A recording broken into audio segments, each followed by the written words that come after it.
Paul O'Sullivan, Banbasa South Africa, is finally giving our parliament a middle finger, a long-awaited confirmation that he is indeed a criminal.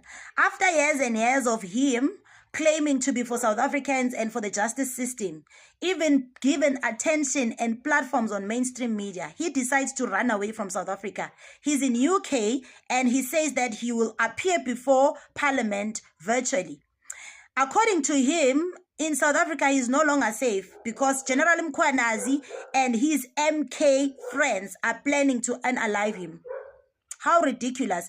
MK part, because all these questionable characters who are masquerading as specialists, experts, academics, and so forth, they hate the MK part because they are criminals and they are being exposed day in and day out. So he also claims crime intelligence is funding people here on social media.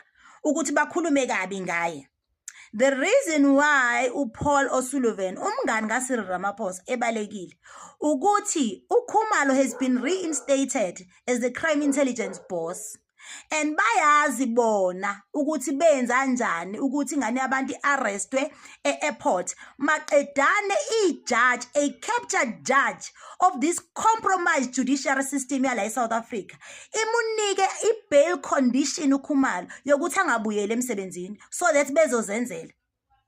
I don't know what's going to happen to Paul O'Sullivan because obviously he's Cyril Ramaphosa's friends. And we all know ukuthi abantu ababangani ba Cyril Ramaphosa are untouchables. Otherwise, ngabuma umele useboshiwe phela after stealing billions from Tembisa hospitals. But akwenzeki lutho.